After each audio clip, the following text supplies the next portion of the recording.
یہ کئی کا خدا تھا، اوس کا، خزرج کا، خزاعہ کا، ان قبیلوں کا خدا تھا یہ ان لوگوں نے ان کی پرستش کی تھی، بڑے بڑے ڈھینچو بنائے تھے ان کے واسطے۔ یہ جو آج مدعا اٹھا ہے نا بڑے بڑے چیزوں کے بنانے کا، کروڑوں کی جائیداد خراب کرنے کا، نہ کھانے کے نہ پینے کے، یہ انہی کی نسلوں میں سے چلا رہا قصہ، ان کا تھا، یہ آج کوئی نئی بات نہیں ہے یہ۔ تو یہ بڑے بڑے ان کے جو بت بنائے ہوئے تھے، اللہ نے کہا تم کبھی ان بتوں میں غور کر چکے نہیں کر چکے؟ کرو ایک مرتبہ، ان کی حیثیت پر کبھی غور کرو، ان کے وجود پر، ان کی قدرت پر، ان کی بے بسی پر کبھی سوچو۔ افرائیتم، بھلا دیکھو تو صحیح، کبھی تم نے غور کیا اللات والعزى ومنات، تین پر، وہ منات کے ساتھ لگایا الثالثۃ الاخرى، تیسرا جو دوسرا ہے یعنی منات۔ ان کا عقیدہ کیا تھا کہ یہ سب کے سب ہمارے خدا ہیں اور یہ ہمارے لیے قادر مطلق ہیں، خیر و شر کے مالک ہیں، ہماری تقدیریں ان کے ہاتھ میں ہیں۔ اللہ نے ان تمام چیزوں کو رد فرمایا اور آگے وہ جملہ آ رہا ہے۔ پہلے جملے میں ایک اور نقطہ فرمایا کہ یہ لوگ کہتے تھے اللہ کو بیٹیاں ہیں اور ہمارے لیے بیٹے ہیں، یہ پوروں کا عقیدہ تھا، اس کو بھی اللہ نے رد کر دیا کئی آیتوں میں۔ الکم الذکر ولہ الانثی، کیا تمہارے لیے مذکر ہیں اور اس اللہ کے لیے مؤنث ہے؟ انثی بمعنی مؤنث، بیٹیاں، اور ذکر مذکر۔ تو اللہ تعالی جو خالق ہیں ان کے لیے بیٹیاں تجویز کرتے ہیں اور اپنے لیے مذکر یعنی بیٹے تجویز کرتے ہیں، جبکہ ان کی نظر میں بیٹیوں کی اہمیت نہیں تھی، بیٹوں کی اہمیت تھی۔ گویا اچھی چیز سے اللہ کو محروم کر رہے ہیں جبکہ خالق وہی ہے۔ اس کا تفسیرہ اللہ نے سورہ نحل میں کیا ہے، وَإِذَا بُشِّرَ أَحَدُهُمْ بِالْأُنثىٰ ظَلَّ وَجْهُهُ مُسْوَدًّا وَهُوَ كَظِيمٌ، جب خوشخبری دی جاتی ہے کہ بیٹی پیدا ہوئی تو چہرہ جھک جاتا، غصہ پی لیتے ہیں، گھونٹ گھونٹ کے غصہ پیتے ہیں۔ اس بیٹی کو جس پر اتنا ان کو غصہ ہے کہ وہ اپنے پاس رکھنے کی چیز نہیں ہے، بھلا قادر مطلق کے پاس کیسے پہنچی؟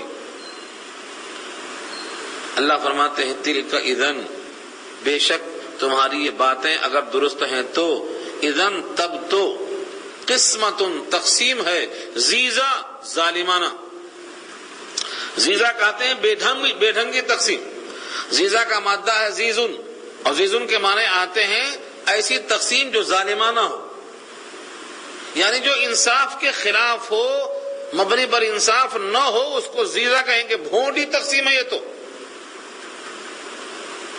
کیونکہ اللہ رب العزت خالق ہیں اور وہ تمہارے لیے اچھے اچھے بیٹے چن کے دے دیں اور اپنے واسطے بیٹیاں رکھ لیں، تمہارا یہ عقیدہ بے دلیل ہونے کی بنیاد پر تقسیم بھونڈی ہے۔ اب سنو کہ تم جن کو اللہ کی بیٹیاں کہتے ہو یا جن کو تم خدا کا شریک اور سہیم سمجھتے ہو، ان بتوں کا حال یہ ہے، ان ہی الا اسماء، یہ لات، یہ عزا، یہ منات، یہ تین تو یہاں نام آئے ہیں، بقیہ 5 نام سورہ نوح کے آخر میں آئے ہیں، یعوق و نصر، یغوث ہے، یعوق ہے، نصر ہے، وہاں 5 نام بتائے ہیں، وہ 5 نام اور یہ 3 نام، اور ایسے تو 8 ہوئے خالی۔ قرآن کا بیان تو یہ ہے کہ یہ 8 ہیں جو مشہور تھے، بڑے فیمس تھے، ورنہ خانہ کعبہ کے اندر 360 ہیں جن کو نبی صلی اللہ علیہ وسلم نے اپنے ہاتھوں سے خود صاف کیا، چھڑی ہاتھ میں تھی، اشارہ کرتے جاء الحق وزہق الباطل پڑھتے اور ہر بت سرنگوں ہو جاتا۔ آپ نے خود صفائی کروایا فتح مکہ کے بعد، فتح مکہ 8 ہجری میں ہوا، تب تک وہ پورے وہاں موجود تھے، فتح مکہ تک 360 خدا وہاں موجود تھے بتوں کی شکل کے۔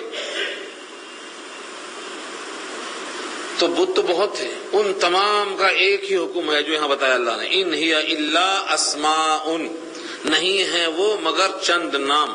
اسما جمع ہے اسم کی، اسم کہتے ہیں نام کو، اسم نبیسی اسی سے بنا ہوا ہے، تسمیہ خانے بھی اسی سے نکلا ہوا ہے، اسم کے معنی نام، چند نام ہیں، سمیتموہا، تم نے اس کا نام رکھ دیا ہے، انتم و آباؤکم، تم نے رکھا یا تمہارے آبا نے رکھا۔ بتوں کے نام کیسے پڑے، بت پرستی کیسے ہوئی؟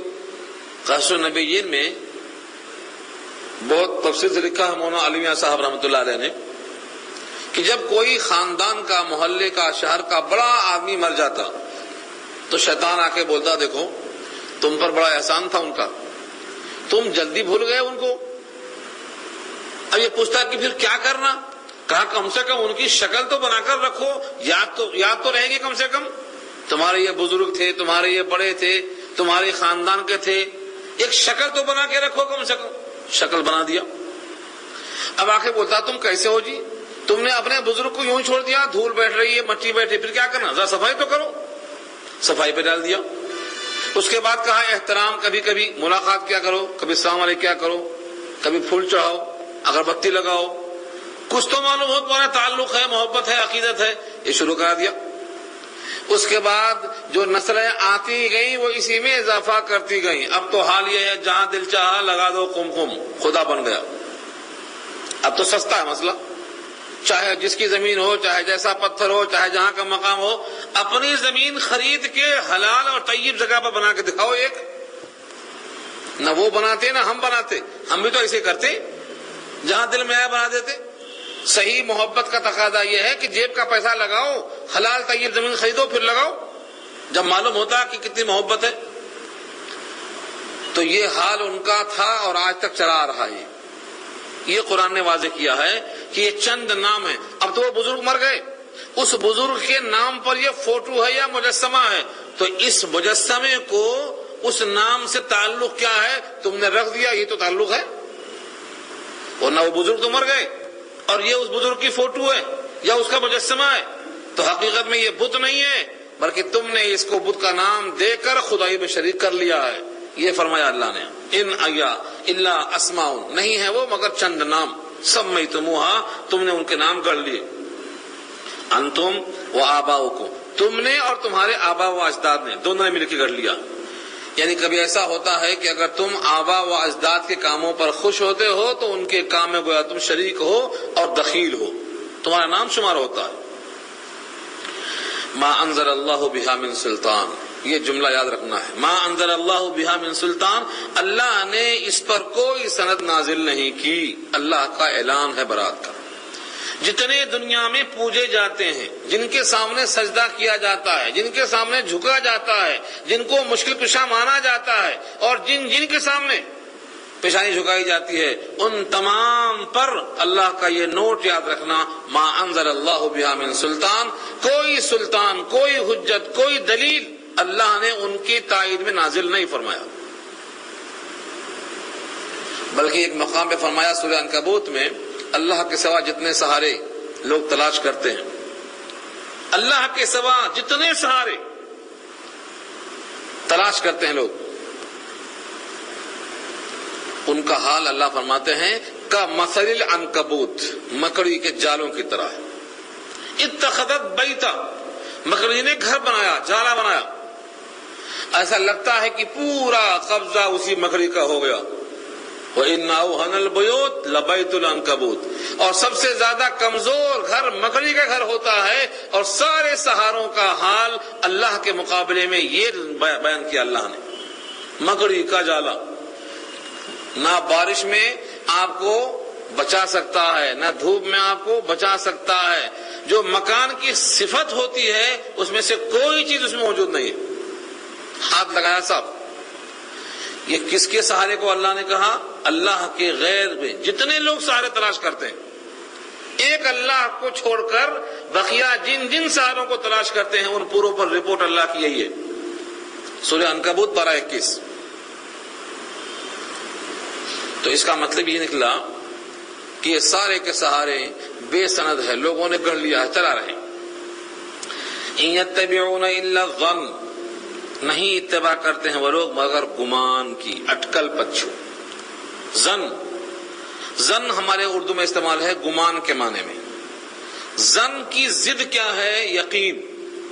جب تک رات کے مقابل دن نہ ہو، سفید کے مقابل سیاہ نہ ہو، کالے کے مقابل گورا نہ ہو، تب تک سمجھ میں نہیں آتا۔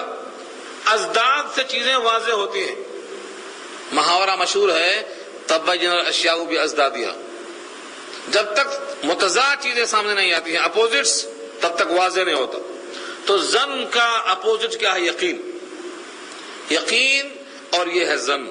جتنے لوگوں کی اتباع کا حال یہاں بیان کیا گیا ہے، یہ سب ظن اور گمان اور تخمینہ اور اٹکل کے پیچھے چلے جا رہے ہیں.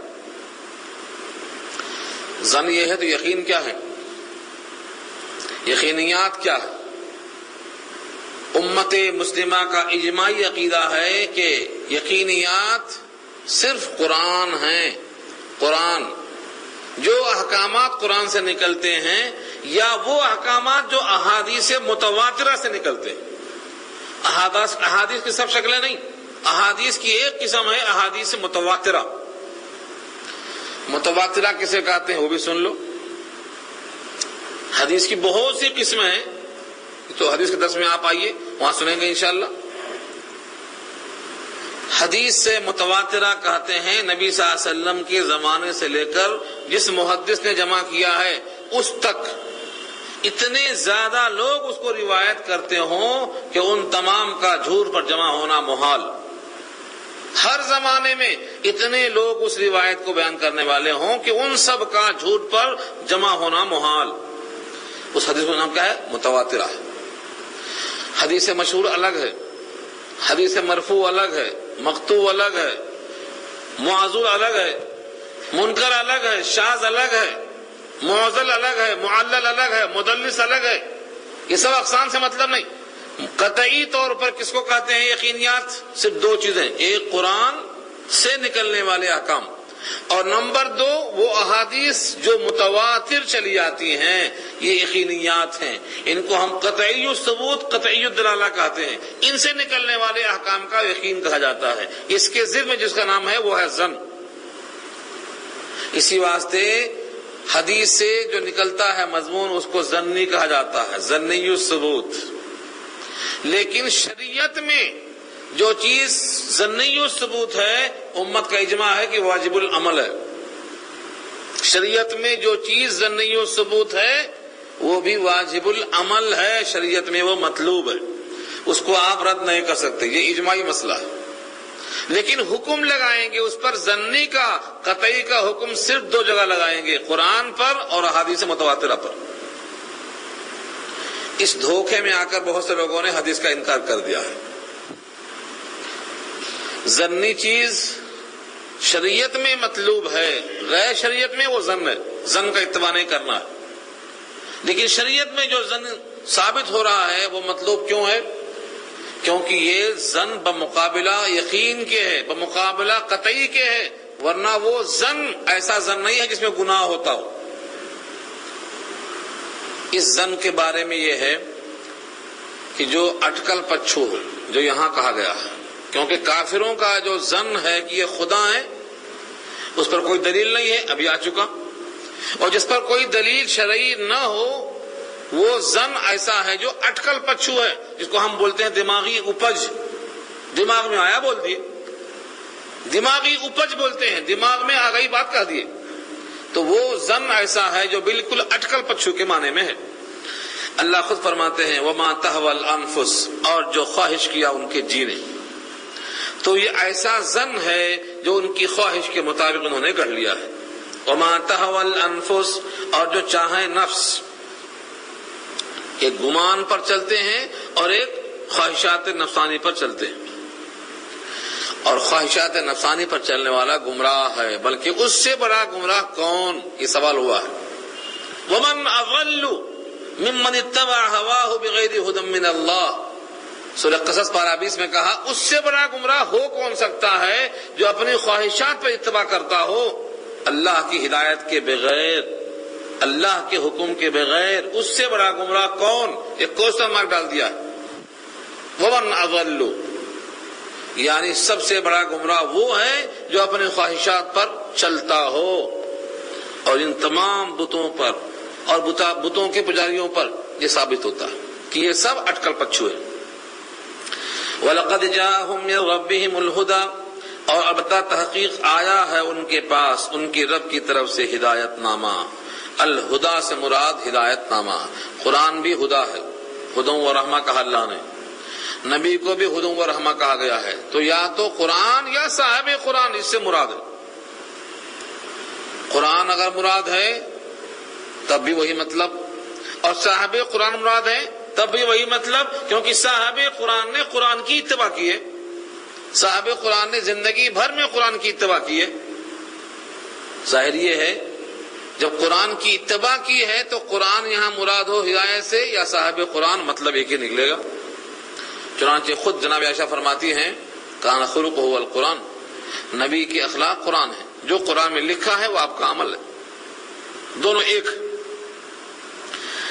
اب یہاں سے عام انسان جو دل میں آئے کرتے ہیں، اٹکل پچھو کی اتباع کرتے ہیں، بلا یقین کے بعد پہ عمل کرتے ہیں، ان سے سوال کیا اللہ نے ام للانسان ما تمنا، کیا انسان کے لیے ہے جو وہ تمنا کر لے؟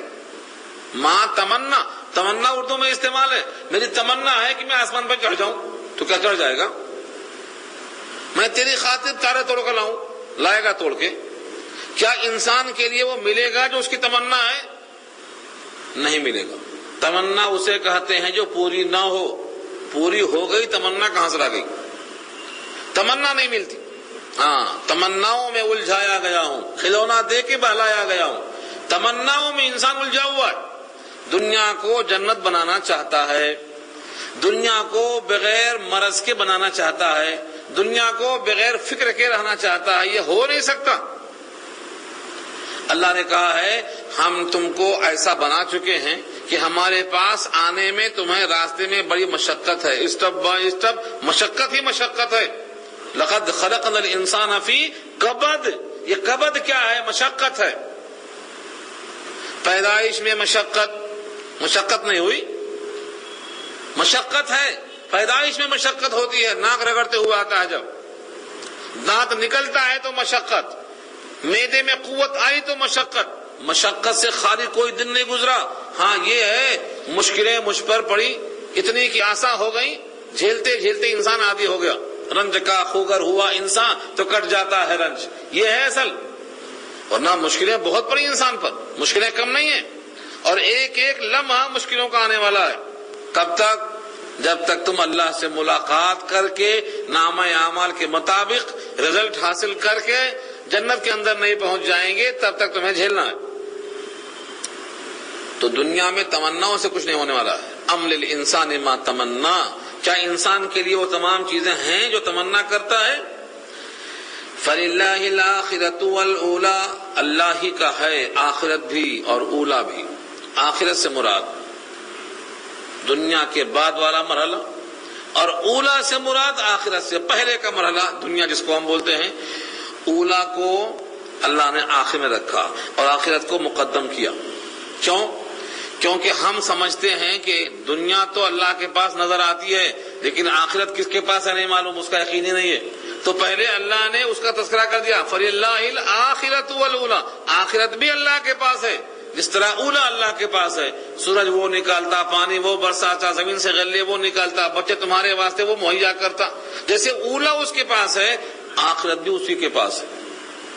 اسی واسطے آپ کو اللہ نے سکھلایا ہے کیوں دعا کیا کرو، ربنا آتنا فی الدنیا حسنہ وفی الآخرۃ حسنہ. دونوں میں مانگو، دونوں میں مانگنے کو سکھایا اور فرمایا کہ تم کو مشقت کرنا ہے. یا ایھا الانسان انک کادح الی ربک کدحا فملاقیہ، اے انسان تجھ کو ہم نے پیدا کیا ہے مشقت میں، جب تک تجھ ملاقات نہ کر لے اللہ سے تب تک تجھے مشقت ہی مشقت ہے، جھیلنا رہے گا. دنیا کو جنت بنانے والا داخل بھی نہیں ہو سکا تھا. شداد نے بنایا، محنت کیا، لیکن پاؤں اندر نہیں گیا، روح قبض کر لی گئی. مجال ہے اس کی. تو تمنا نہیں، تمنا کے بجائے حکم پورا کرنا ہے. اللہ ہی کے لیے ہے آخرت بھی اور اولا بھی. آخرت بھی اللہ کے لیے، اولا بھی اللہ کے لیے. دونوں ہم اللہ سے مانگیں گے اور دونوں پر ہم برابر محنت کریں گے. ہوتا کیا ہے، ہم محنت ضرور کرتے ہیں لیکن صرف محنت کرتے ہیں اولا کے لیے، دنیا کے لیے. اللہ فرماتے ہیں دونوں میرے پاس ہے. ان لنا للآخرۃ والأولی، سورہ اعلیٰ میں فرمایا میرے پاس دونوں ہے، اور جو شخص مجھ سے جو مانگتا ہے میں اس کو وہ دیتا ہوں. اگر صرف دنیا مانگتا ہے تو صرف دنیا دیتا ہوں لیکن اس کو آخرت سے محروم ہونا پڑتا، اور جو دونوں مانگتا ہے میں دونوں دیتا ہوں، میں اس پر قادر ہوں۔ لہذا بندے کو دونوں مانگنا چاہیے اور دونوں پر محنت کرنا چاہیے اور دونوں کا یقین کرنا چاہیے۔ یقین کو حاصل کرنے کے لیے ایسی محفلیں ضروری ہیں، گھروں میں، بچوں میں، خوش عیشیوں میں، اسباب عیش میں یہ فکر پیدا ہونے والی نہیں ہے۔ صحابہ کرام کے پاس جو علم اور فکر آیا وہ نبی کی صحبت سے آیا۔ یہ فکر آخرت جو ہے اسباب عیش میں نہیں آتی، تجوریاں کھنکھناتی ہیں اس میں سے نہیں نکلتی یہ فکر، یہ تو قبر کو دیکھ کر آتی۔ بہت اچھے اچھے لوگ چلے گئے، قبرستان پورا ان کا اہتمام سے انتظار کر رہا ہے، تو جب یہ منظر آتا جاتا ہے، توجہ مبذول کرائی جاتی ہے تو فکر میں حضور کے الفاظ ہیں اکثروا ذکر حازم اللذات الموت، لذتوں کو ختم کرنے والی موت کا چرچا کثرت سے کیا کرو، کیونکہ وہ تمہارے نفس کو توڑنے والی چیز ہے۔ یاد دلانا، یاد کرنا، مگر ہمیں وہ بھی یاد نہیں آتا۔ قبرستان میں گزرتے ہیں تو وہاں بھی باتیں کرتے رہتے ہیں، وہاں پر اوپر کا منظر دیکھ کے پھول پتیاں ڈال کے چلے جاتے ہیں۔ یہ اوپر کا عمل اندر تمہارے ہاتھ سے اترنے والا ہوتا تو بناؤ سنگ مرمر اندر سے، اس کو مٹی کے حوالے کیوں کرتے ہو؟ اس کو مٹی کے حوالے مت کرو۔ اگر تمہارے اوپر کے چھاؤں سے، اوپر کے پھول سے اور اوپر کے اہتمام سے اندر راحت پہنچ سکتی ہے تو مٹی کے حوالے کیوں کیا تھا؟ گھر میں رکھنا تھا اس کو۔ اللہ فرماتے ہیں تمہارے اوپر کے کسی عمل سے اسے قطعی راحت نہیں پہنچ سکتی ہے، ہم اس کو چاہیں تو راحت پہنچانے والے ہیں۔ تم ہم سے دعا کرو، ہم سے تم درخواست کرو، ہمارے حکم پر مان کر نیکیاں کر کے اس کو پہنچاؤ، ہم چاہیں گے پہنچائیں گے۔ حدیث کے الفاظ ہیں، فرمایا نبی صلی اللہ علیہ وسلم نے فَإِنَّمَا يَضِلُّهُ عَمَلُهُ، فَإِنَّمَا يَضِلُّهُ عَمَلُهُ، اس کو چھاؤں تو اس کا عمل دے گا، تمہارے پھول سے اس کو چھاؤں نہیں پہنچے گی۔ اتنی صراحت کے باوجود ہم اوپر کی فکر کرتے ہیں، جا کے ان کے حق میں صحیح طور پر صدقہ کریں، چپکے سے کریں تاکہ اللہ کو وہ پسند آ جائے، جو ریاکاری سے خالی ہو، دکھاوے سے خالی ہو۔ جو اثارِ ثواب ہوتا ہے دکھاوے کے لیے، شہرت کے لیے، بڑائی کے لیے، ہم نے کیا ہے بتانے کے لیے، یہ عمل پر اجر نہیں ملتا تو فائدہ کیا ہوا کر کے؟ اللہ کے لیے عمل کرو، دکھائے بغیر کرو، اس کا اجر ان کو پہنچتا ہے اور فائدہ ہوتا ہے۔ اثارِ ثواب کا انکار کوئی نہیں کرتا۔ آگے انشاءاللہ اسی رکوع میں بحث آئے گی، تب بتاؤں گا میں آپ کو اس کی پوری باتیں۔ اثارِ ثواب کا طریقہ ہمارے پاس جو ہے وہ غلط ہے، دکھاوا بہت ہو گیا ہے۔ دکھاوے کا عمل کو خراب کر دیتا ہے۔ حدیث میں آتا ہے ریاکار انسان اپنے عمل کو ضائع کر لیتا ہے۔ الذین هم یراؤون، الذین هم یراؤون، سورہ ماؤن کی آیت ہے۔ یہ نماز تو پڑھتے ہیں مگر دکھاوے کے پڑھتے ہیں، تو ان کی عمل باطل۔ کیوں باطل؟ دکھاوے کی وجہ سے۔ لوگوں کو دکھائیں گے تو اللہ کو اس پر اجر نہیں دینا ہے۔ اللہ نے واضح کر دیا ہے، جس نے مجھے دکھایا اور دوسروں کو شریک کیا میں اس سے بری ہوں، اسی سے مانگ لو اس کا بدلہ۔ تو اثارِ ثواب ہو یا کوئی بھی عمل ہو، آخرت کو یاد کرنے کے لیے قبرستان جانا مفید ہے، لیکن باجا گاجا لے کر نہیں، ہنستے بولتے نہیں، بڑی فکر کے ساتھ اپنے لیے استغفار کریں، اور جتنے لوگ قبرستان میں ہیں ان پوروں کے حق میں مغفرت کی دعا کریں، اور سوچیں کہ یہ ہمارا فیوچر پلان ہے، یہاں آنا ہے ہمیں۔ یہاں کون کامیاب ہے؟ یہاں وہی کامیاب ہے جو اللہ کی مان کر چلے تھے، جن کی زندگی نبی کے طریقے پر تھی، وہی کامیاب ہے۔ یہ سوچ کے چلنا ہے تو جانا اور آنا مفید ہے، فکر پیدا ہوگی، فکر آخرت تازہ ہوگی۔ بہت لوگ چاہتے ہیں کہ ہم سفارش کروا لیں گے ان سے اور ان سے۔ اللہ فرماتے ہیں تم تو زمین والوں سے سفارش کرانا چاہتے ہو، ہمارے پاس جو آسمان میں فرشتے ہیں ان کی بھی مجال نہیں بولنے کی، تم نیچے والوں سے امید رکھتے ہو؟ تم جہاں تک پہنچ سکتے ہو وہ زمین پر جو لوگ ہیں ان سے پہنچ سکتے ہو؟ ہمارے پاس زمین والوں سے ہٹ کر آسمان بھرا پڑا ہے بندگی کرنے والوں سے، لیکن وہ جو آسمان کے مکین ہیں بظاہر بڑے ہم سے قریب ہیں، لیکن مجال نہیں ہے زبان کھولنے کی۔ اگلا جملہ دیکھیے آپ، وَكَمْ مِن مَلَكٍ فِي السَّمَاوَاتِ، اور کتنے ہیں فرشتے آسمانوں میں۔ وَكَمْ، یہ کم کبھی استفہامیہ آتا، کبھی خبریہ آتا، کوشچن کے واسطے بھی آتا اور بہت سی چیزوں کو بیان کرنے کے واسطے بھی آتا۔ وَكَمْ مِن مَلَكٍ، کتنے ہی فرشتے پڑے ہیں۔ کہاں یہ؟ فی السماوات، آسمان میں۔ جب ہم حفظ کرتے تھے تو یہاں والارض نہیں ہے، اور ہر جگہ سماوات ساتھ میں ارض لگا ہوا ہے، جہاں جہاں سماوات ہے وہاں ارض ہے، یہاں سماوات میں ہے ارض نہیں ہے۔ تو حفظ کرتے وقت جب چھوٹے تھے ترجمے سے واقف نہیں تھے، بڑے پریشان ہوتے تھے کہ بھئی یہاں وہ ارض کیوں نہیں ہے، کیا وجہ نہیں ہے۔ تو اب سمجھ میں آ رہا ہے کہ زمین والوں کی نفی کرنا مقصود نہیں ہے، بڑے سے بڑے اونچے سے اونچے کہاں ہوں گے تو آسمان میں ہوں گے، ان کی حالت کو یہاں بیان کرنا مقصد ہے، زمین والوں کو کٹ کر دیا اسی واسطے۔ مقصد دیکھو، یہاں پر الارض نہیں رکھا اللہ۔ کتنے ہی فرشتے آسمانوں میں ہیں، زمین میں بھی فرشتے ہیں، ان کا ذکر کیوں نہیں کیا؟ کیونکہ دنیا والے دیکھتے ہیں بہت اونچے ہیں، یہ بڑے اونچے ہیں، ان کے کام بڑے اونچے ہوں گے، ان سے زیادہ امیدیں لگا کے بیٹھے ہوں گے، تو ترفع کی بنا پر ان کا ذکر کیا اور ان کی نفی کر دیا۔ جب اونچے والے کچھ نہیں کر سکتے تو نیچے والے کیا کریں گے؟ یہ ہے اصل وصل۔ وَكَمْ مِن مَلَكٍ، اور کتنے ہی فرشتے ہیں آسمانوں میں، لا تغنی شفاعتهم شیئا، نہیں کام میں آئے گی ان کی سفارش کچھ بھی۔ کتنا خرا لہجہ ہے، لا تغنی، کام میں نہیں آئے گی، شفاعتهم، ان کی شفاعت یعنی ان کی سفارش۔ اردو میں سفارش، عربی میں شفاعت، ایک ہی معنی میں۔ حدیث میں آتا ہے اشفع تؤجر، سفارش کرو اجر ملے گا، لیکن یہاں فرمایا کہ ان کی سفارش تمہیں کام میں نہیں آئے گی۔ کب آئے گی کام میں؟ الا من بعد ان یأذن اللہ، مگر یہ کہ بعد اس کے کہ اللہ ان کو اجازت دے دے۔ کس کو دے دیں گے اجازت؟ لمن یشاء ویرضا، جس کے لیے اللہ چاہیں گے اور جس کو اللہ پسند کریں گے۔ دو لفظ ہیں شفاعت کے بیان میں، یہ بہت جامع آیت ہے۔ دو شرط ہے، ایک تو اللہ کی طرف سے اجازت ہو، اور اس کو ہوگی اجازت جو اللہ کی نگاہ میں پسندیدہ بندہ ہوگا، یہ ہے یرضا کا ترجمہ، اللہ اس سے راضی ہو۔ اور لمن یشاء، اللہ جس کے لیے چاہیں، اللہ چاہیں گے کس کے لیے؟ جو اللہ کو چاہے گا۔ یہ تو ہو ہی نہیں سکتا ہے ہم اللہ کو نہیں چاہتے، اللہ ہمیں چاہتے رہیں گے ہمیشہ، کیا مطلب ہوا یہ؟ چلو ٹھیک ہے، کچھ دن تک ہم غافل تھے، بھولے بھالے تھے، معلومات نہیں تھی، پیغام نہیں ملا تھا، تو ٹھیک ہے ہم نہیں چاہتے تھے تو بھی اللہ چاہتے تھے، لیکن یہ کب تک چلے گا آخری مسئلہ؟ الی متی؟ ہم کتاب اللہ آنے کے بعد نہیں چاہیں گے، رسول اللہ آنے کے بعد نہیں چاہیں گے، جوانی سے بڑھاپا آ گیا اللہ کو نہیں چاہیں گے، اور اللہ ہمیں چاہتے ہی رہیں گے، تو کب تک چلے گا؟ اللہ نے سوال کیا ہے میرے بندوں سے، کہا دو جب یہ پکارتے ہیں تو میں سنتا ہوں، جب میں پکارتا ہوں تو ان کو بھی سننا چاہیے نا؟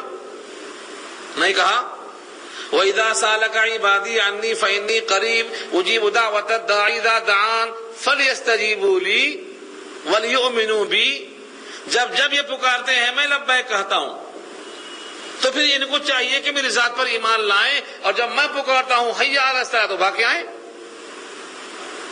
یہ دو طرف سے ہونا، تاری دو ہاتھ سے بجتی ہے۔ ہمیشہ ہمیں اللہ چاہتے رہیں گے جبکہ وہ غنی ہیں، بے نیاز ہیں، اور ہمیشہ ہم اوائڈ کرتے رہیں گے، کتاب بھی آ چکی، عمر بھی اچھی ہو چکی، اب کیا باقی ہے؟ ابھی کتنے لوگ ہیں قرآن پورا پڑھے ہی نہیں، اور 1 گھنٹہ درس میں بیٹھنا ہے تو کھانا یاد آتا، ولیمہ یاد آتا، کچھ بھی کام نہیں ہے تو بیٹھ جائیں گے بیچارے، کیا کریں گے؟ جا کے چلو بیٹھ جاؤ، ایسا کوئی اہمیت نہیں۔ اہمیت کیوں نہیں ہے؟ جب آخرت کے لیے آنکھ بند ہوگی اور لوگ اٹھا کر لے جائیں گے، جب سمجھ میں آ جائے گا کہ کس کی اہمیت کتنی ہے۔ بیوی بچوں کے واسطے 24 گھنٹے کا ٹائم، پورے ہفتے کا ٹائم، پورے مہینے کا ٹائم، یہ جنازے کے ساتھ باہر نہیں جائیں گے، باہر نہیں جائیں گے، بس جنازہ نکلا گھر میں بچے کے بچے رہ جاتے سب۔ بہت بڑے بڑے بچے ہوں گے، سمجھدار بچے ہوں گے، موجود ہوں گے اتفاق سے، امریکہ نہ گئے ہوں گے تب رہیں گے ساتھ میں، چلے گئے امریکہ تو تم کچھ بھی کر لو،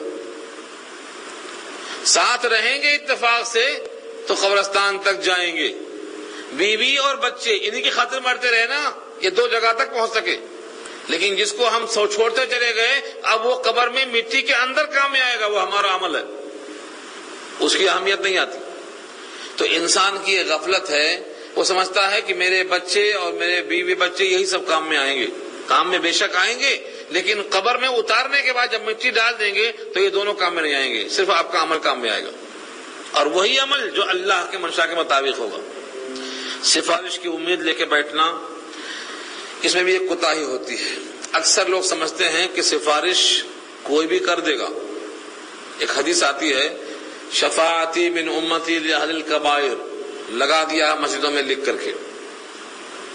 میں یہ نہیں کہتا ہوں کہ وہ حدیث کی سند کیسی ہے، میں یہ بھی نہیں کہتا ہوں کہ یہ دعوت گناہ ہے، ترجمہ اس کا کیا ہے، میری شفاعت ہے امت کے ان گناہ گاروں کے لیے جو بڑے بڑے گناہ کریں، لأہل الکبائر، گناہ کبیرہ کسے کہتے ہیں، اس کے بعد آیت میں بحث آ رہی ہے، تو میری امت کے جو گناہ کبیرہ کرنے والے ہیں ان کے واسطے بھی میری سفارش ہے۔ اس کا مطلب کیا ہے، اللہ کے نبی سفارش کریں گے، یہاں تک کہ جو بہت گناہ گار ہیں ان کی بھی سفارش کریں گے۔ اس کا یہ مطلب نہیں ہے کہ اب ہم تکیہ بنا کر جتنا چاہیں گناہ کریں، یہ کہاں سے نکلا مطلب؟ یہ تو نبی کی رحمت کا تذکرہ ہے کہ اللہ کے نبی اپنے امت کی سفارش کریں گے، مومنین کی کریں گے، کاملین کی کریں گے، متقین کی کریں گے، یہاں تک کہ جو گناہگار بڑے بڑے گناہگار ہیں ان کی بھی کریں گے اپنے رحمت کے وسعت کی وجہ سے۔ تو اس کا مطلب یہ کہاں سے آیا کہ اب تمہارے چھوڑ دو، اب سارے گناہ کام کرتے بیٹھو، یہ کہاں سے نکلا ایسا مطلب؟ تو نبی کا جگر ہے کہ وہ ہر ایک کی مغفرت کرنے کو تیار ہیں، لیکن ہمیں بھی تو کچھ اخلاق ہونا چاہیے کہ جس نبی نے ہمارے لیے اتنا بڑا بیڑا اٹھایا ہے، ہم بھی اس نبی کی بات کا احترام کریں، ان کی نقل تو کریں کم سے کم، ان کی شباہت تو بنائیں کم سے کم، ان کی طرح نماز کو حاضر تو ہو جائیں۔ مانا کہ نمازوں میں وہ روح نہیں، وہ جان نہیں، وہ کیفیت نہیں، وہ سرور نہیں، لیکن کم سے کم جو اوپر کر سکتے وہ تو کریں۔ تو اس روایت کی بنیاد پر بہتوں کو دھوکہ لگا ہے، وہ بولتے ہیں گناہ کبیرہ بھی ہے، جب نبی معاف کرا دیں گے تو پھر ہم کو اب کسی بھی فکر کی ضرورت نہیں، سب چھوڑ دیا۔ اور کہاں لگا ہے؟ مسجدوں میں لگا۔ روایتوں پر جب تک کمال حاصل نہ ہو زیادہ تلاوت کرنا چاہیے، کیونکہ یہاں شک کی کوئی گنجائش نہیں ہے، لا ریب فیہ ایک بار زندگی میں کلام پاک ترجمے سے ضرور پڑھ لینا چاہیے تاکہ ہمارا جو عقیدہ ہونا چاہیے وہ پختہ ہو جائے۔ اس پیغام میں شفاعت کی بات آئی۔ شفارش اللہ کی اذن پر موقوف ہوگی، اللہ کی مرضی پر موقوف ہوگی، اور اللہ سفارش اسی کی کرنے دیں گے جس سے اللہ راضی ہوں گے۔ اب جہاں تک سوال ان کا ہے جن کا آخرت پر یقین نہیں ہے، وہ چند بتوں کے نام ہیں جن کی وہ پرستش کر رہے ہیں۔ ان الذین لا یؤمنون بالآخرہ، بے شک وہ لوگ جو ایمان نہیں رکھتے آخرت پر، لَيُسَمُّونَ الْمَلَائِكَةَ تَسْمِيَةَ الْأُنثىٰ، وہ البتہ نام رکھتے ہیں فرشتوں کا مؤنث کا سا نام۔ تسمیۃ الانثیٰ، مؤنث کا نام دیتے ہیں، کس کو؟ فرشتوں کو۔ فرشتوں کو مؤنث کہتے ہیں۔ یہ کون کہتے ہیں جن کا آخرت پر یقین نہیں ہے؟ اللہ نے سوال کیا ان سے کہ فرشتے مؤنث ہیں کہ مذکر، یہ تمہیں معلوم کیسے ہوا؟ تمہارے پاس کیا ہے آخر؟ آلہ ہے کچھ؟ تم فرشتوں کی پیدائش کے موقع پر موجود تھے؟ تمہارا کوئی گواہ موجود ہے؟ تمہارے پاس وہ ترازو کیا ہے کہ تم نے فرشتوں کو لڑکی کہا، لڑکی کا اس کو نام دیا؟ فرشتے مذکر ہیں کہ مؤنث، تمہیں خبر کیسے ہوئی؟ کیا شکل ہے آخر؟ اللہ فرماتے ہیں یہ لوگ جتنے خدا پر یقین نہیں رکھتے، آخرت کو نہیں مانتے، یہ لوگ فرشتوں کو عورتوں کا نام رکھ دیتے ہیں کہ یہ سب لڑکیاں ہیں، اور وہ بھی اللہ کی لڑکیاں ہیں۔ وَمَا لَهُم بِهِ مِنْ عِلْمٍ، وَمَا لَهُم بِهِ مِنْ عِلْمٍ، اور نہیں ہے ان کے لیے اس کے ساتھ کوئی علم۔ اور علم ہو کیسے سکتا ہے؟ جب فرشتے پیدا ہوئے تو تم خود پیدا نہیں تھے؟ تم نے فرشتوں کو آج تک دیکھا نہیں، تم فرشتوں کو دیکھنے پر قادر نہیں، فرشتے تمہارے سامنے آ جائیں تو تم کو اس کا احساس اور آہٹ نہیں، تم فرشتوں کو دیکھنے کے لائق نہیں، پھر تم نے فرشتوں کا مذکر ہونا اور مؤنث ہونا یہ فیصلہ کہاں سے کر لیا؟ سچ یہی ہے وما لهم به من علم، ان کے پاس کوئی علم اس کا نہیں ہے۔ پھر یہ کیسا نام رکھا؟ ان یتبعون الا الظن، وہی روایت وہی الفاظ، ان یتبعون الا الظن، جیسے خداؤں کو خدا مان لیا اپنے ظن اور گمان سے، ایسے فرشتوں کو مؤنث مان لیا اپنے گمان سے، حقیقی علم ان کے پاس نہیں ہے۔ ان یتبعون الا الظن، یہ اتباع کرتے ہیں ظن کی اور تخمین کی، اور ظن کا حال یہ ہے وَإِنَّ الظَّنَّ لَا يُغْنِي مِنَ الْحَقِّ شَيْئًا، اور گمان حق کے مقابلے میں کچھ بھی کام میں نہیں آتا۔ ایک طرف یقین ہے، ایک طرف شک ہے، ایک طرف قطعی ہے، ایک طرف ظنی ہے۔ یہ ظن اور گمان، یہ اندیزہ، یہ حق کے مقابلے میں کچھ بھی کام میں نہیں آتا۔ لہذا اے نبی صلی اللہ علیہ وسلم فَأَعْرِضْ عَمَّنْ تَوَلَّى عَنْ ذِكْرِنَا، آپ اعراض کر جاؤ، ان سے منہ موڑ لو جتنے لوگ ہماری یاد سے منہ موڑ کے بیٹھے ہیں۔